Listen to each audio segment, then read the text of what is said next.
जय हरी बंधू भगिनींनो, आपले श्री रेणुकाई वैदिक ज्योतिष केंद्र व श्री विश्वकर्मा वास्तुशास्त्र मध्ये हार्दिक स्वागत आहे।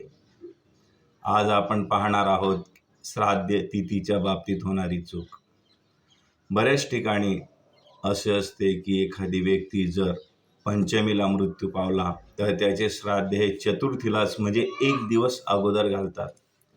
आणि ते एक दिवस अगोदर का घालतात याचं कारण जर त्यांना विचारलं तर ते सांगतात की एक दिवस अगोदर ते जिवंत होते म्हणून त्यांचे श्राद्ध हे मृत्यूतिथी एक दिवस अगोदर आम्ही घालतो। परंतु हे सर्वतः चुकीचे आहे। व्यक्ती ज्यावेळेस मृत्यू पावतो त्यावेळेस जी तिथी असते त्याच तिथीला व्यक्तीचे श्राद्ध घालावे लागतात। म्हणजे एखादी व्यक्ती जर पंचमीला मृत्यू पावत असेल तर पंचमीला श्राद्ध घालावे, ते श्राद्ध चतुर्थीला म्हणजेच एक दिवस अगोदर घालू नये। ही चूक कधीही करू नये। जय हरी।